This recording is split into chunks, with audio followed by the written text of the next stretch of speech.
It's amazing to be in a room actually seeing your faces after all this time. Thank you so much for joining us here at Paisley Book Festival. I am Nicola Meighan. I'm a journalist and a broadcaster, and I'm thrilled to be here with the authors of a brilliant biography of the Arches. Kirstin here will hold it up. They are award-winning writer Kirstin Innes, whose works include Fishnet and Scabby Queen, and writer and comedian David Bratchpiece, but we can call him Bratchie. Please give them, again, a huge warm welcome.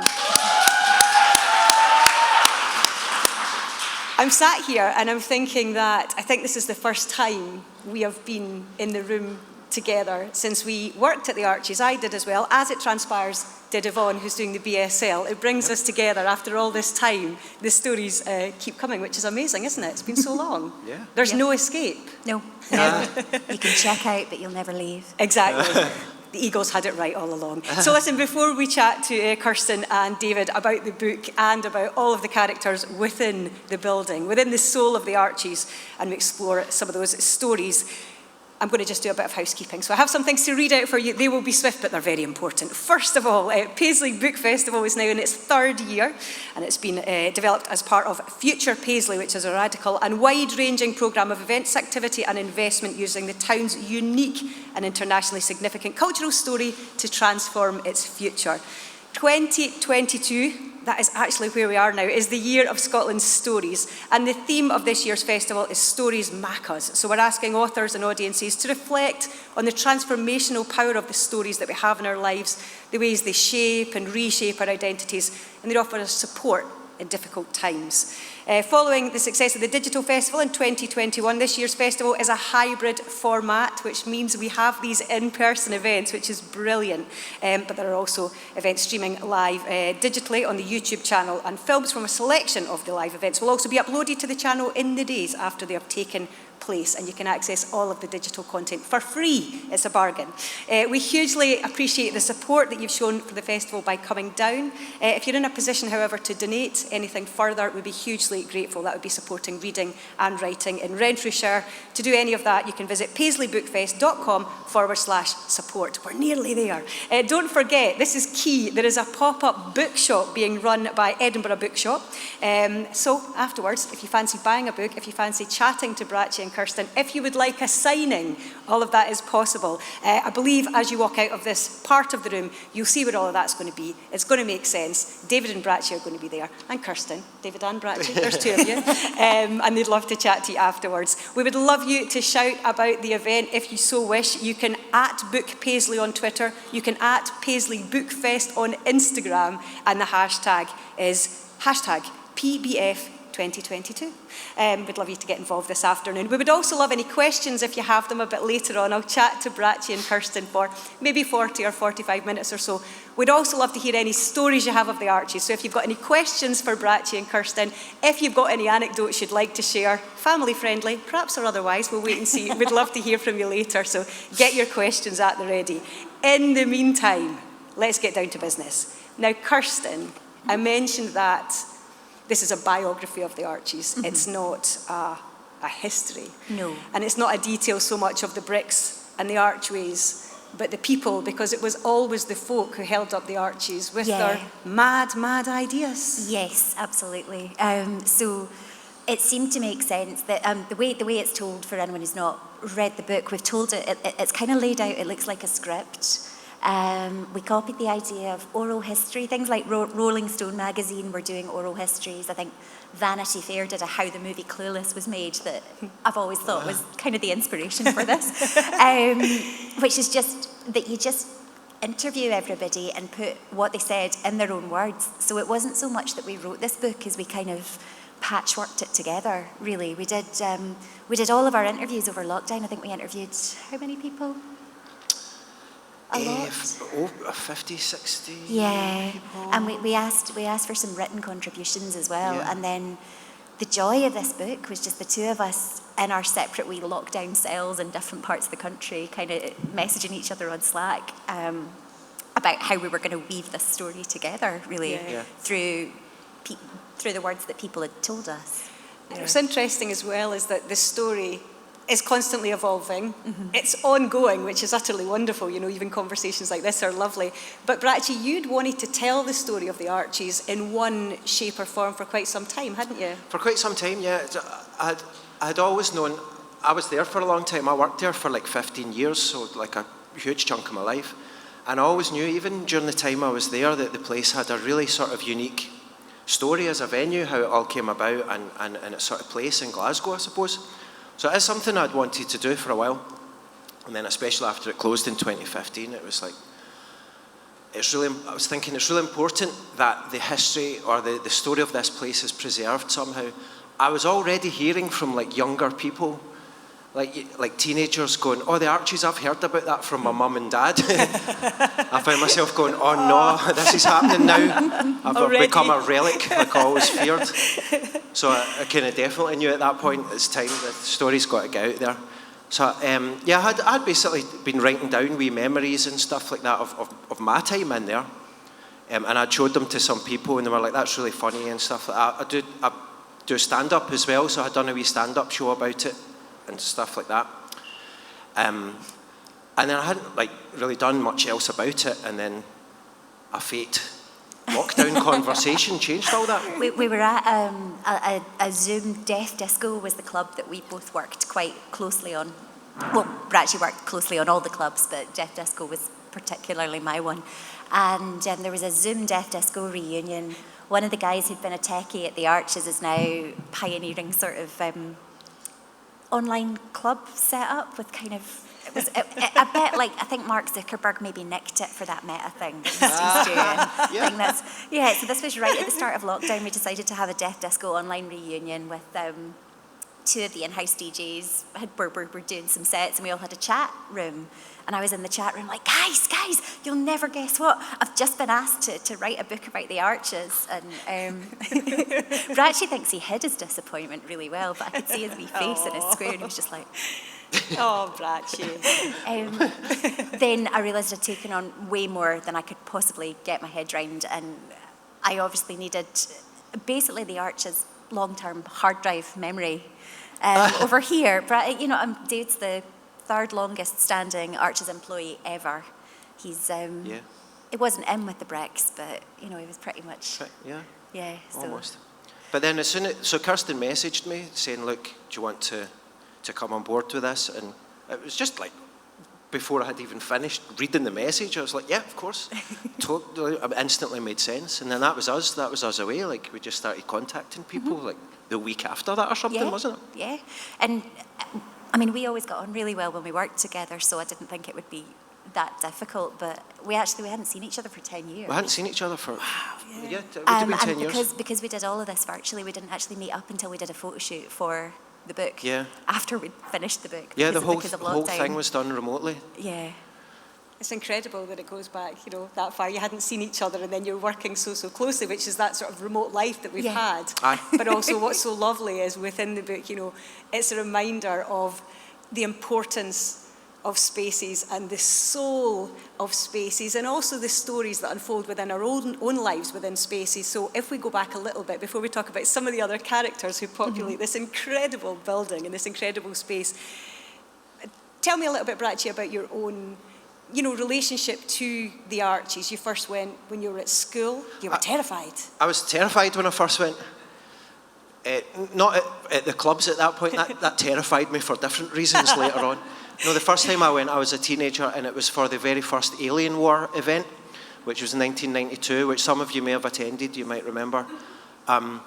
So Alien War was how do you describe it? A sort of large-scale scare attraction, interactive show where small audience groups would get led in to the Archies, all based on the 20th Century Fox Alien films, which I was a huge fan of. And so yeah, there'd be actors playing the Marines and stuff like that, and they'd lead the audience groups round, and actors dressed as aliens would attack you and stuff like that.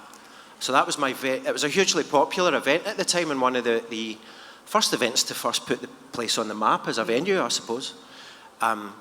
And as Andy describes in the book, if I remember right, I was one of the people who, as soon as I went through it, I just joined the queue again and went right back through.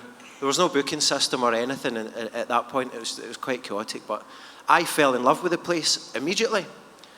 I had no idea at that point that large queues along Midland Street outside the Arches would go on to be such a big part of my life. Eventually I'd be the guy standing facing that queue going, oh, you know, as the clubbers descended upon us every weekend.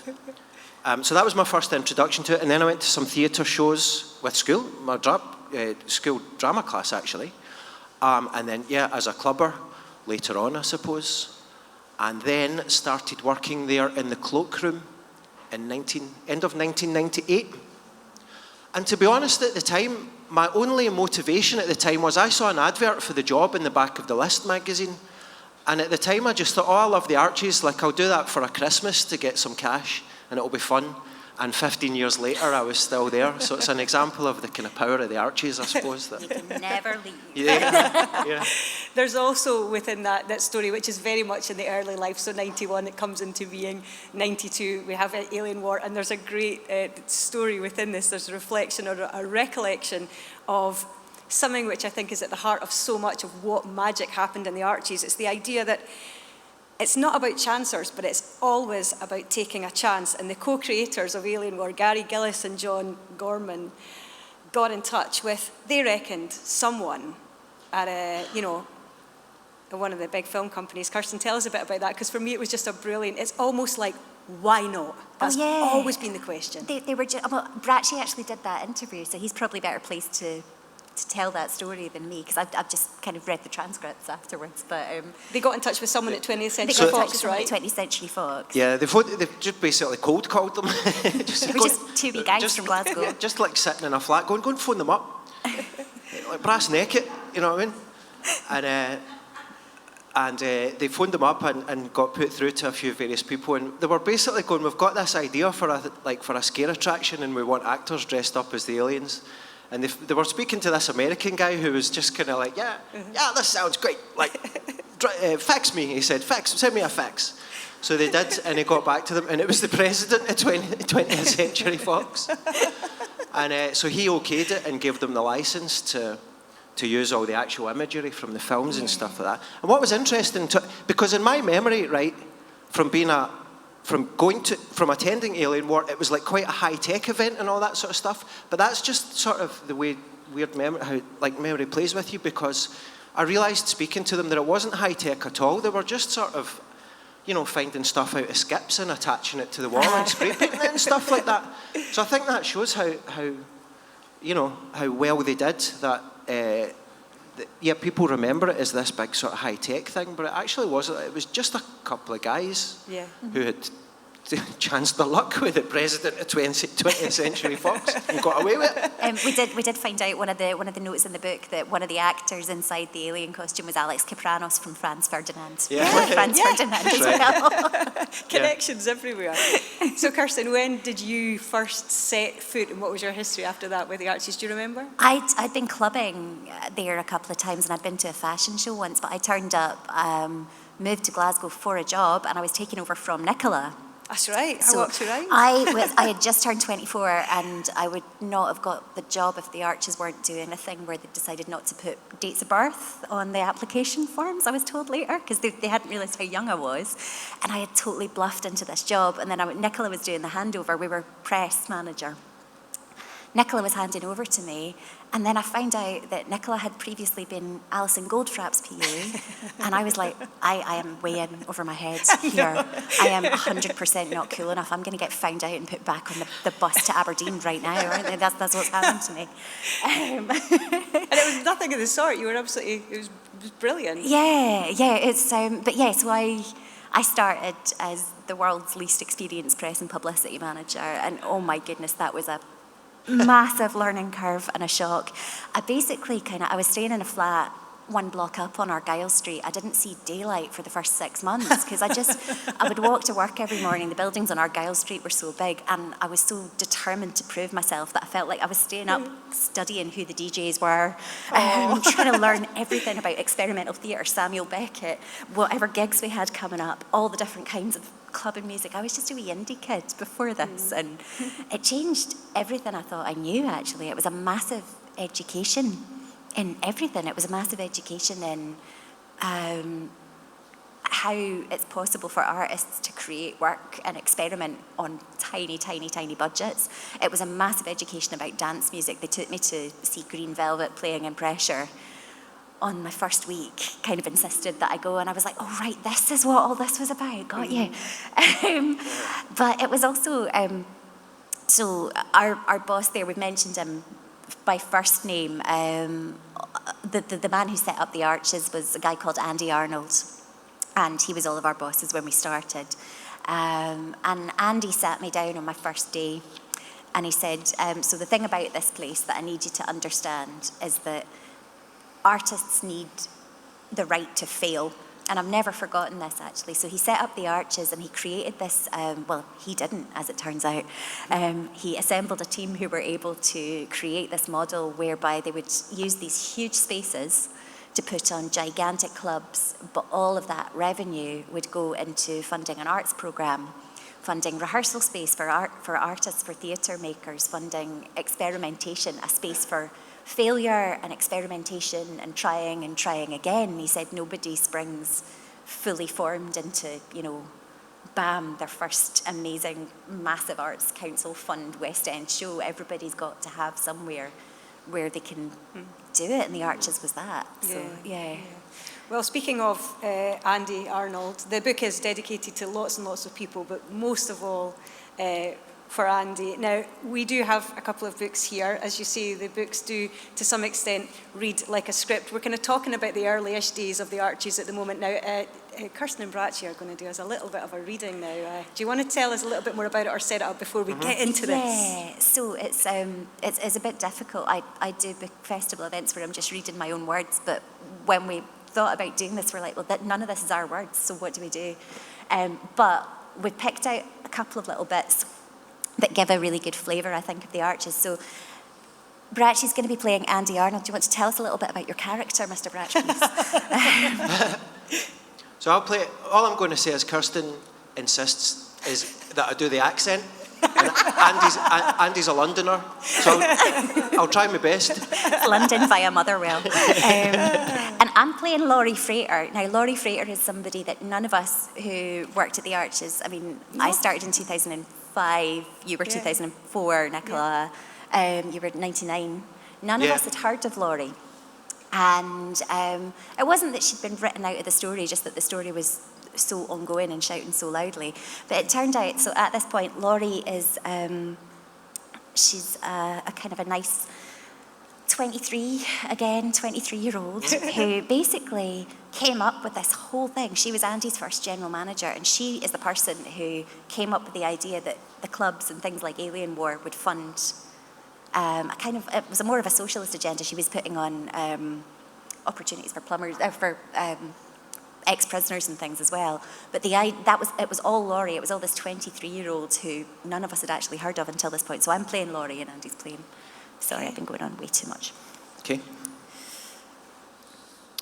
So this is in the run-up to a Friday night in the Arches. In those early days, we had to apply for a late-night licence every single week, for a 3 o'clock licence to have the clubs. Other club people were dead against us because we were too successful.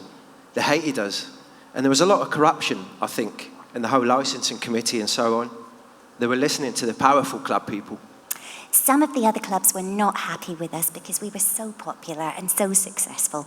There were times when the other club owners were probably having a quiet word in ears because we were getting far more trouble than anyone else.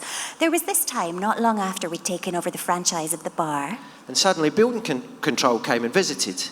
We had a stone floor for the dance floor, and they said we had to have a wooden floor. It's too dangerous to have a stone floor, and we couldn't have a licence. We were told that on the Friday morning, and we had slam that night at 11 o'clock. Now, we'd been going for years, but this night they phoned up at 4 o'clock. This was a slam night, and they said, you can't have a licence tonight unless you've got a dance floor. And I was like, right, we'll have a dance floor. So I said, if we can get a wooden floor down, can we have our licence? This is about 4 o'clock in the afternoon, actually. And they said, well, yeah, I suppose so. But we knew they'd come and visit. So we managed to get hold of a building supplier in Paisley who could provide 8-foot by 4-foot battens, enough wood for the area. Pedro McShane, the Slam Club promoter, immediately went off with the van and brought the wood back. By that point, I had got all of our carpenters in. And I got a hold of this guy, I've forgotten his name now. One of the guys who worked with me now and again, he was a joiner. So he came down, and by 6 o'clock we were all carrying these 8x4 sheets off this lorry to make the joists underneath. My joiner friend was battering away. We'd carry these things in, and he'd hammer them down.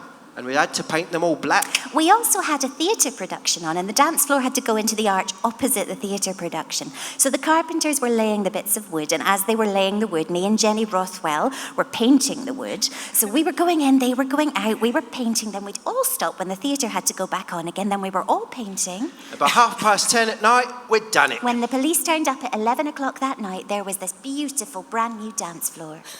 We had covered the floor and got building control to come down, and they were all, okay, I suppose so, yeah.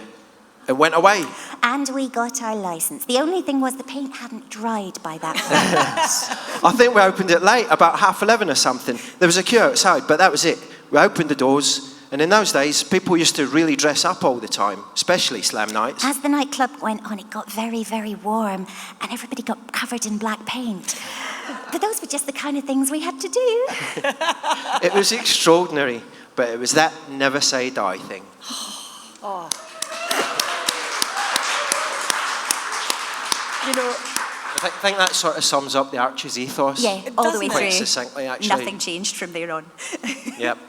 but it's also anything is possible, right? Yeah. And I think that's something that I absolutely love. And I think anyone who has walked, through those doors felt that. There are various points in the book where people talking about, how much it changed their lives, how much the experiences in there and the people in there, and also, the fact that there's no restriction on what you can do once you're in there. So, Bratchie, as you mentioned, you went into the cloakroom, then you were box office, you were front of house, you were a performer, you hosted comedy festivals, and likewise, Kirstin, with yourself, you were a writer, there were spoken word events. Once you're in there, the creative space, you had no limits. Yeah, and I think what was really important as well about that was it was a place, and I think it was the only place in Glasgow and Edinburgh, and I don't think it's been replaced yet. It's certainly in the Central Belt, where working class kids felt like they could access the arts as well. It made the arts a bit more accessible. I'm not saying that, we had half the clubbers from a slam night in the queue for Samuel Beckett in the basement space or whatever, but it was, there's nothing quite like that. There's nothing that does all that, different kinds of art forms all together and has that accessibility. It's all been a bit more gate-kept these days, I think. I think also in terms of the kind of communal aspect of the building as well, everyone welcome, all different art forms going on at the one time, back to back or shoulder to shoulder. But also it was the fact that, people would come in, performers, DJs would come in and instantly fall in love with the place. Carl Cox contributes to the book, and I love that he says that the Archies was his church. Yeah. That was a close one. He stood us up on Zoom. I was sitting there like, I've been stood up on Zoom by Carl Cox. What do I do? He's like, stay there. Do not leave that Zoom room. But we got him in the end, and that was amazing because he was actually the patron of the Arches from 2006, which was our 15th birthday, till it closed, I think. Yeah. Yeah, he had a really, really strong connection with the place. Obviously, you could name any big name DJ in the world and they all would have played there, but for some reason with Carl Cox it's like his connection with the place just seemed to go beyond that. He played for various different promoters in there, as he mentions in the book, and he was right there from the start, from when the DJ box was in a cage to the end when it was like, the big room, the big sort of super club thing. So Yeah, I love the fact that you get these stories, you get people like Carl Cox, who is a busy man, but absolutely wanted to take the time, even if he did stand you up once, to be a part of this book, to be a part of the Archie story, to lend his voice to the story. So you've got that at one end of the spectrum, if you like, but also it's the untold stories, it's the stories that are still happening, the characters that are remembered. In the book, Bratchie, you rightly give a little nod to the cleaners, Georgie, Big George and co. And for me, like my recollection of being at the Archies was their storytelling was unparalleled within that building. Absolutely. They saw it all. Oh yeah. And also, I had to give a shout out to the cleaners because they were always great. But also, for anyone who went to the Archies, you'll know it's not a normal building to clean up after. So, for example, like, I'm trying to think how to put this, but we started doing kids shows, like kids' Christmas shows, and as you can imagine, we'd have to run around with the cleaners before opening the doors for classrooms of kids to come in, because there'd been a club on the night before. So you just need to check around and make sure that the kids aren't picking up any sweeties.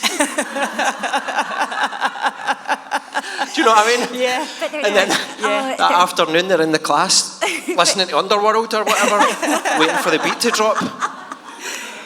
But there were also like, I mean, there were things like the National Review of Live Art running, where, you know, a toilet could be completely turned into an experimental live art space with bodily fluids and stuff. I mean, those cleaners, my God, they needed to be paid way more than whatever they were being paid, honestly. Oh, they were brilliant. But there was a really nice wee moment recently.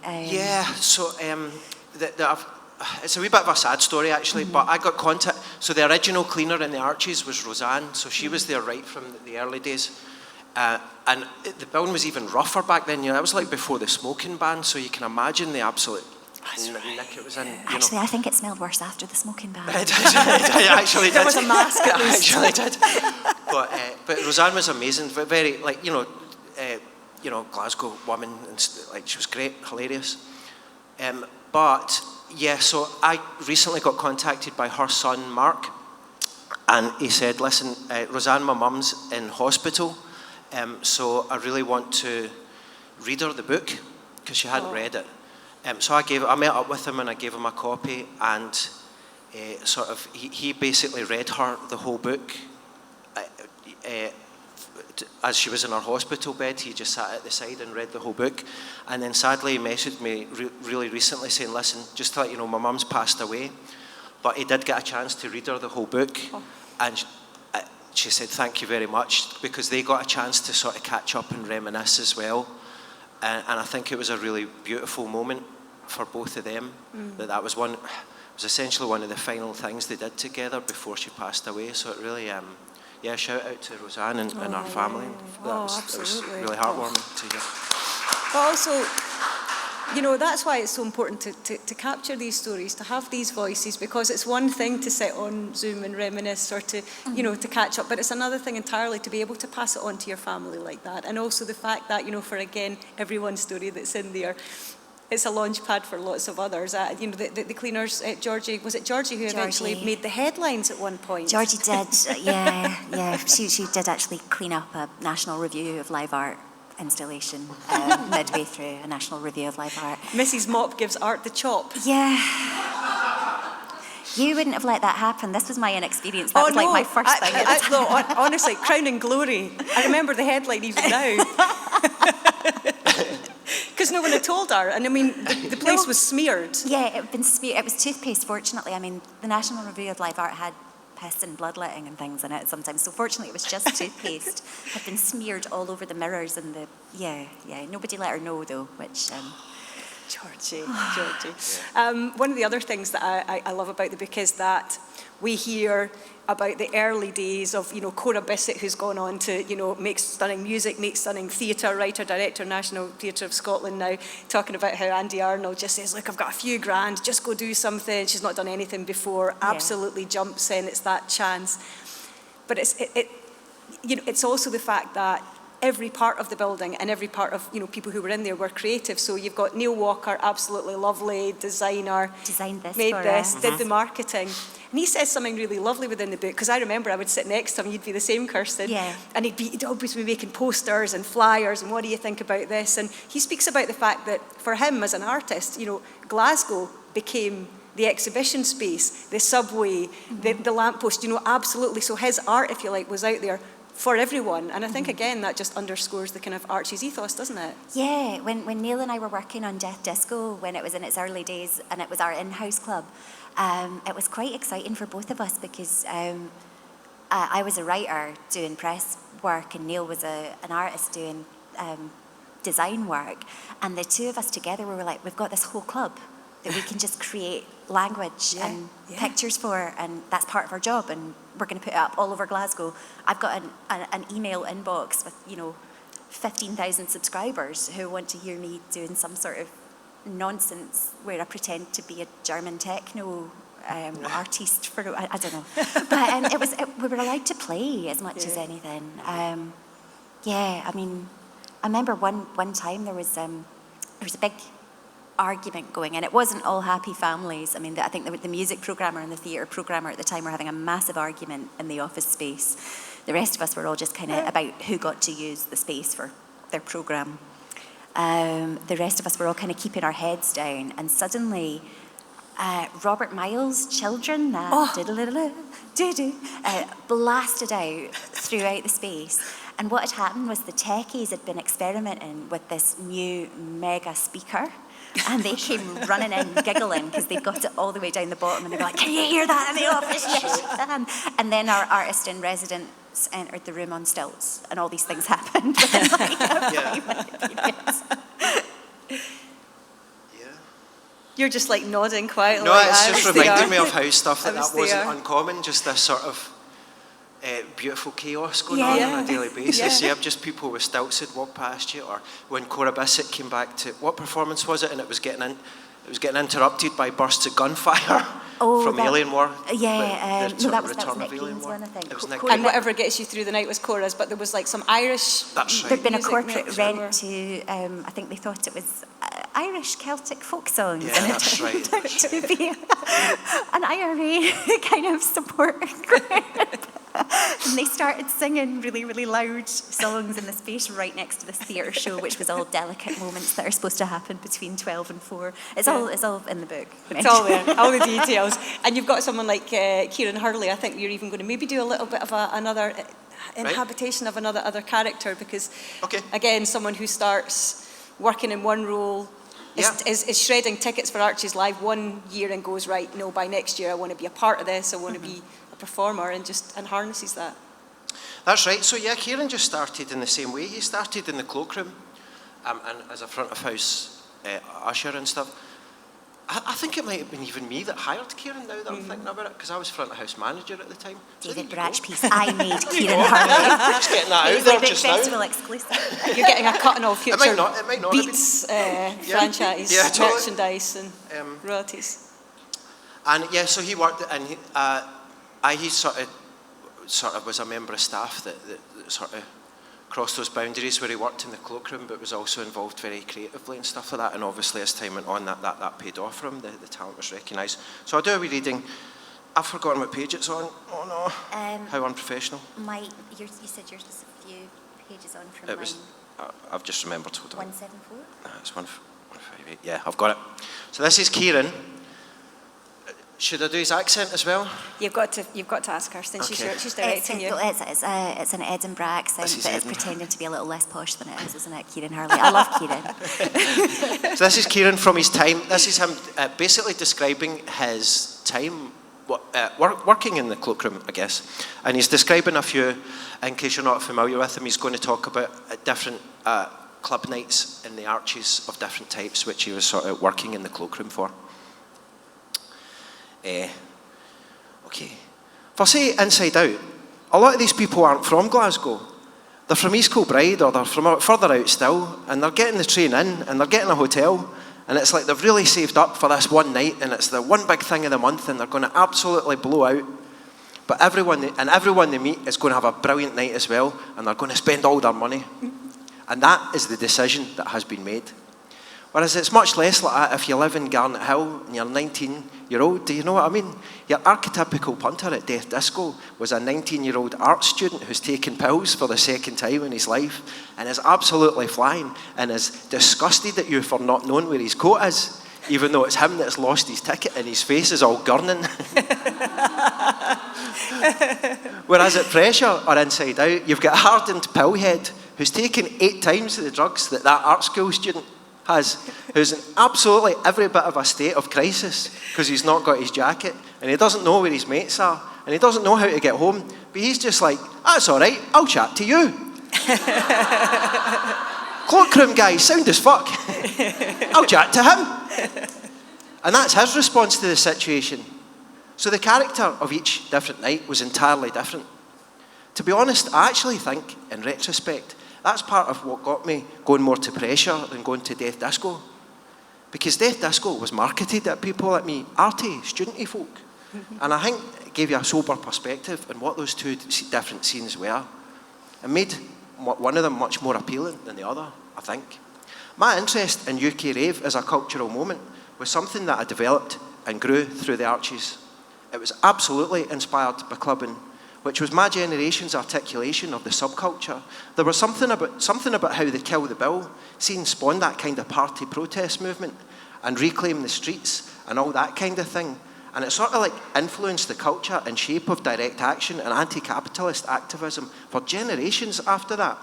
I'd had a successful show, his Cats award-winning solo show Hitch, in 2009. And Jackie and LJ had asked me what I wanted to do next. And I said, I've got this idea for a show about raving. And then that obviously became, that is a spot-on impression. It No, was. it's not really. It was, absolutely. It's like Kieran's in the room with us here. Yeah, and then that obviously became the film Beats that was out a couple of years ago in the end, that Kieran wrote. But yeah. Yeah, yeah. Yeah, so Beats just started as a sort of monologue piece, It was- I guess, yeah, it was just- with music backing it up, wasn't Yeah, it? it was Which just Kieran doing a monologue and a microphone, and then there was Johnny Whoop. Johnny Whoop, who was a sort of, again, it's a very Archies thing, but he worked as a technician in the Archies, but he was also a great DJ, Johnny. So Kieran asked him to provide the sort of musical backing to Beats, and that's how it all, and as Kieran says, it was sort of Johnny's involvement that really sort of raised everything up a notch. And yeah, it was great Beats, I loved it. And that was one of those examples of where you actually get the different audiences kind of coming to the same thing. So you had your theatre audiences and your clubbing audiences going. Yeah. It's also an example of something which is, again, touched on quite a lot by various people in the book, the idea that, it's so important just to immerse yourself in the process as much as anything else, so just be with the artists, be with the musicians, just see what's happening even at a very early stage. And I'm thinking about, for yourself, Kirstin, so you were writing, you came in, you were getting excellent headlines like Mrs. Mop gives out the chop, never forget it. I didn't write that. You should have, you could have. Wish I had. But also as a performer, as a writer who was reading your work in terms of putting on events like that, all of that sort of again came from that idea that, Andy had instilled in all of us, just like dare to fail even. Yeah. So I started, after I left the Arches, I came back, because you can never leave. And I started running a Sunday afternoon thing called Words Per Minute, which was, the idea was that everybody got 10 minutes slot, no matter who they were. And we'd have some complete novice writers, some big name writers, some middle name musicians, and sometimes some short films as well, and just kind of throw it together, stick it, see what stuck at the wall. Yeah. Bratchie ran the box of the kind of front of house stuff for that one, and yeah, it was. And I mean, in nice terms to of come back. your own writing, does that still, does that life, that attitude still inform what you're doing? Oh, definitely. So I think, I mean, apart from anything else, I think there's something about spending that much time in a building that big. In those big spaces. Have all of you guys been to the Arches? Does everyone know it? No. So, I mean, it's massive. It's those gigantic brick archways under Central Station. The biggest arch is probably twice the width of this room. Probably. And the whole is, thing is probably as long, but there's lots of arches underneath it, and then there's corridors winding around. It's not a normal work environment to be in at all. And I think spending that much time in a space like that kind of changes your brain and changes how you think about it. So I like making big things with weird, twisty, smelly, dark bits. I don't know where I'm going with this actually. But, yeah. Right, so the actual architecture of your writing in some way has been informed by definitely, that. yeah. Wow. I think so. That's interesting. And also there's the idea, I mean, the fact that even last year in lockdown there was this Death Disco Zoom collective. So even though you guys hadn't seen each other for years, people are still getting together. And that goes back to something that I think, Andy sort of instilled in you. I don't know if this was directly or not, Bratchie, but you mentioned within it, the fact that you felt like you were part of a family. I mean, obviously part of that is because you're working there day and night. We'd go in the morning, we'd go to whatever was happening that night. We would be there all the time, constantly. It's a very, very close environment. Yeah, but also it's welcoming new people in, isn't it? Yeah. Everyone's welcome. Absolutely. It was really felt like a sort of family environment amongst the staff. Hence, a lot of staff stayed there for a long time, but because of that. And I think that was vital because, as you know, it could be quite a high pressure sort of place. And we did fall out sometimes, like close families do, and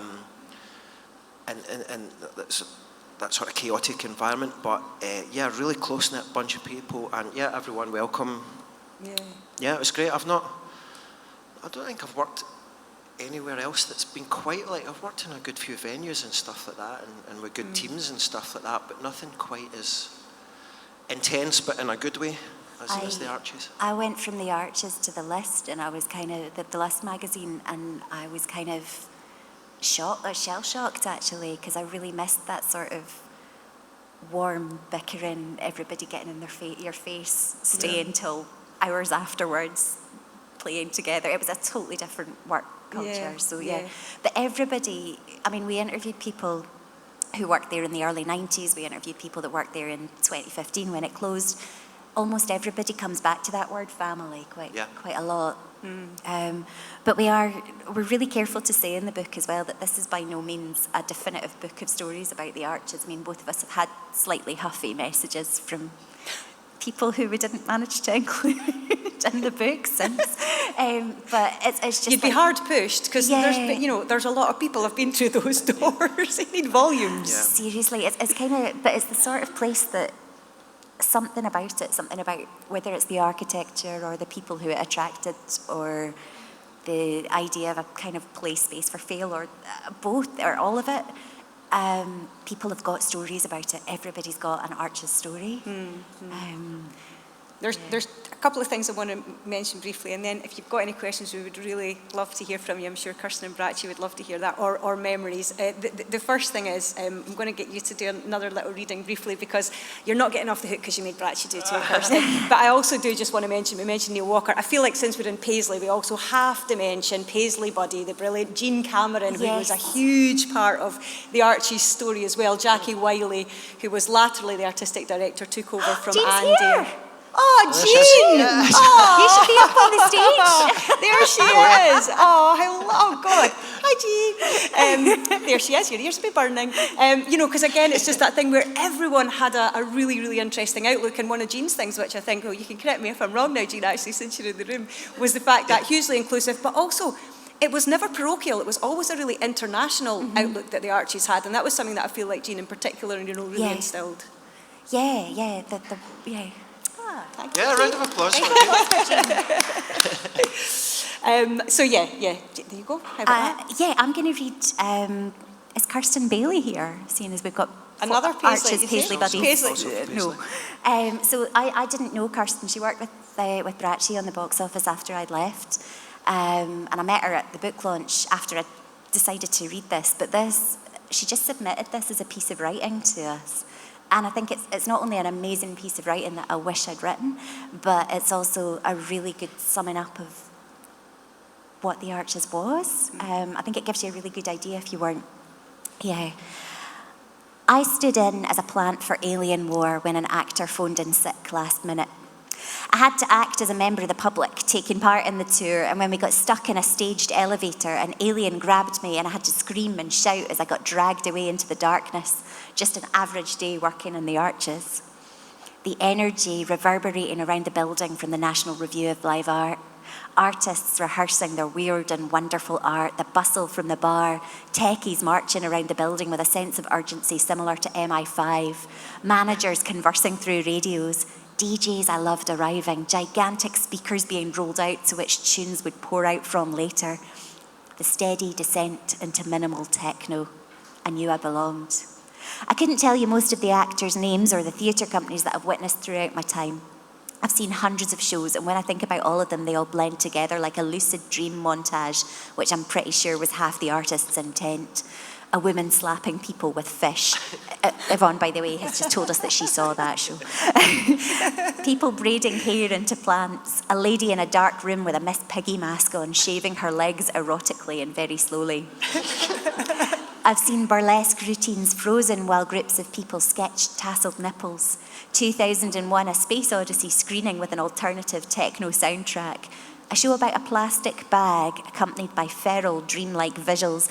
I'm sitting crying in the front row, bawling my eyes out, and when the lights come on, I turn to the audience and realise I'm the only one crying. I remember standing beside a regular theatre goer belting out David Bowie's Life on Mars, accompanied by a gospel choir. I hold the man's face dear in my heart, but like the shows and performers, his name is lost in the cracks of the brickwork.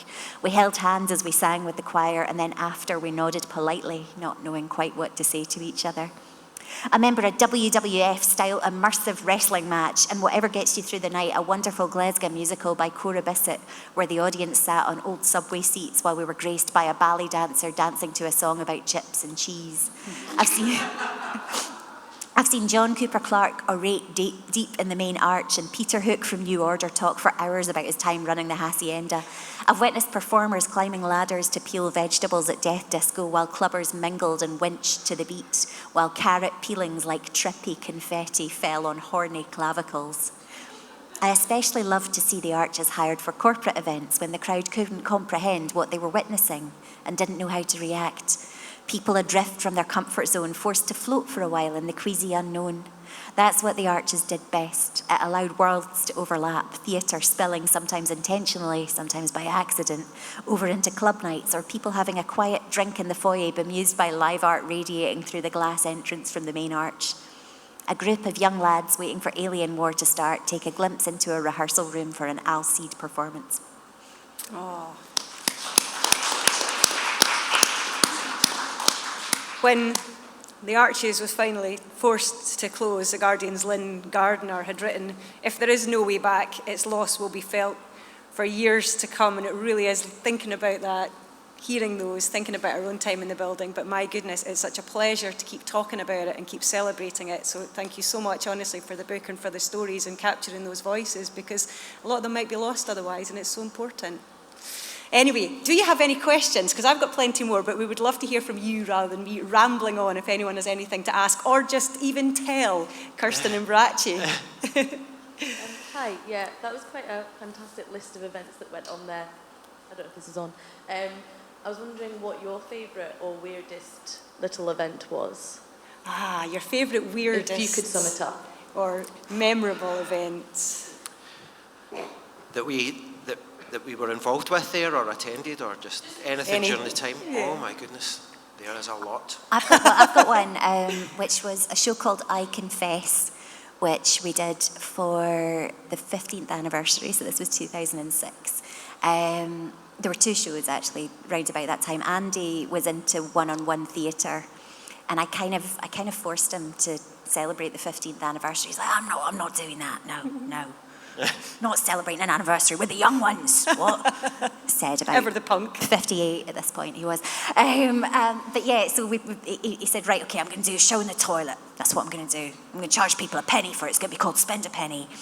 And he had so he had this series of monologues in the toilet cubicles, and it got really he got James Kelman and Liz Lockhead to write these monologues, and then they would be played by actors or people he had in the office that day, and you'd kind of get locked into a toilet cubicle with an act. It's very anti-COVID, that, isn't it? So there was that, but there were also these damp wee basement spaces downstairs, and he put on this show called I Confess there, which was also one-on-one. To save costs, he magnanimously asked a group of RSAMD, as it was then, final year students to come in and do the acting for free and on their CVs. And so there were 15 different little monologues, and they were whispered to you. You'd get grabbed round a corner to go on to your next monologue, and maybe round a corner there. Colin Morgan, Merlin, and Richard Madden, Game of Thrones, were in that cast. But it was just, again, it was like about opening up my mind to what was possible, like one-on-one theatre, that was a thing, in a damp little dark wee basement space. It was just using all of things that were available. Yeah.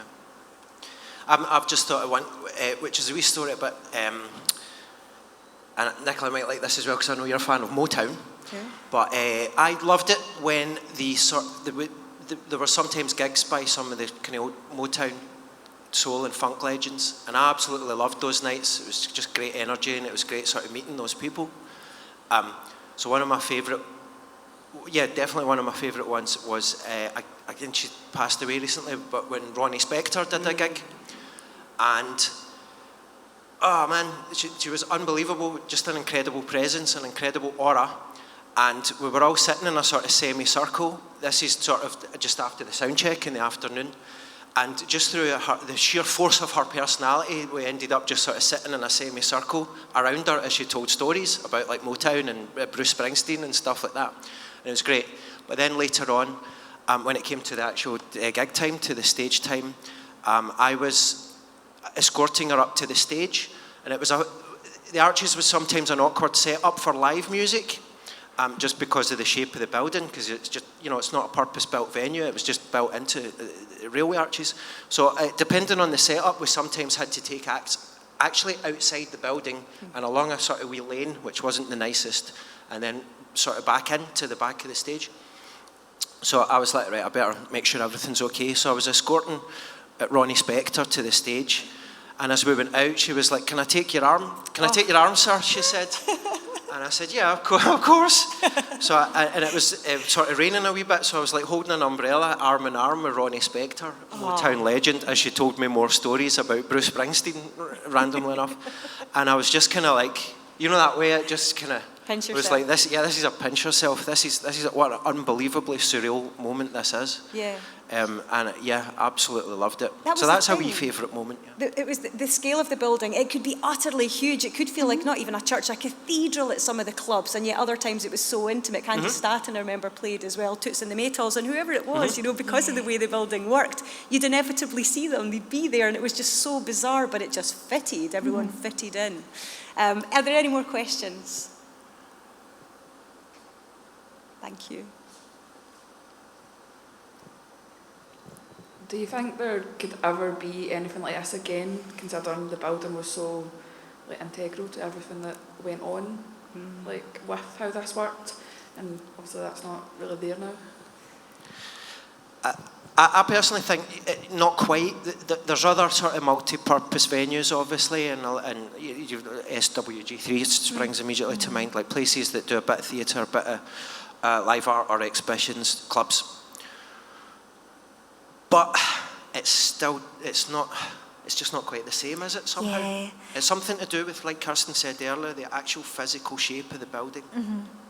And also just kind of that sort of beating heart of it all the way through, that it was always not for profit. It was always going to be about giving people a chance that didn't necessarily have a chance, and that was core. Even after Andy left, that was always core and part of it. And you need, it was some very special set of circumstances, I think, that got it all together.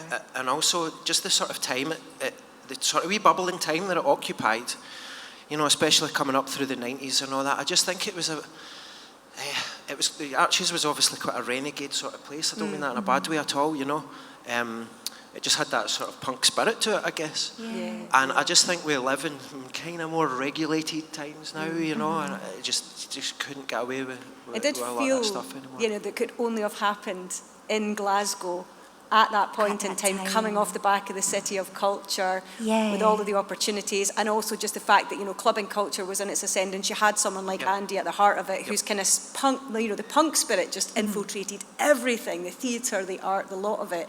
And maybe, and the fact that, you had this strange and incredible relationship between the clubbing and the theatre, and there was a tension there as well, as you say, it was so exciting, but it was, all of that just made the energy of the place perhaps, it was uncontainable in one way, but in another way you can't replicate it. Yeah.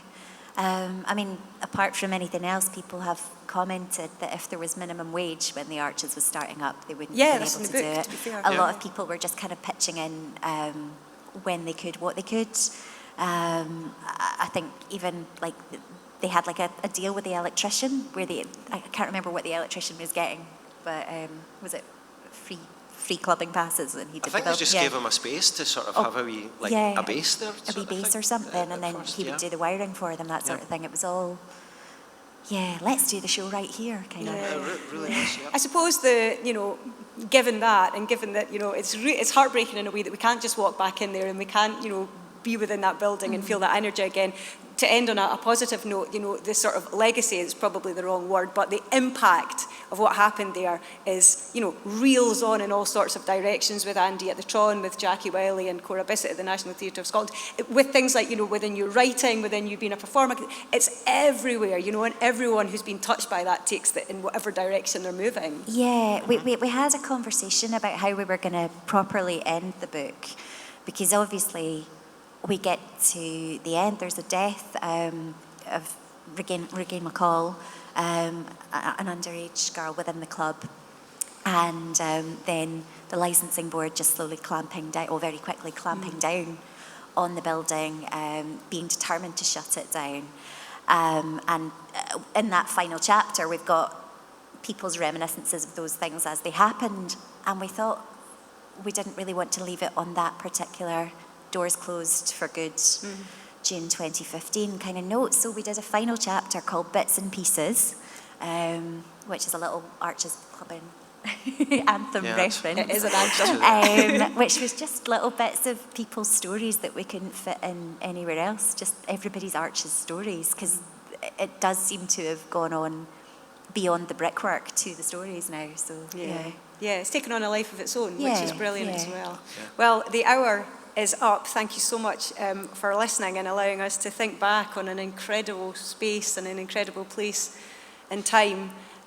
Here's to the Archies. Thank you so much, Kirstin, Bratchie, and Yvonne. Imagine that, Yvonne was in the Archies as well. There's no escaping the place. Thank you so much. Thank you.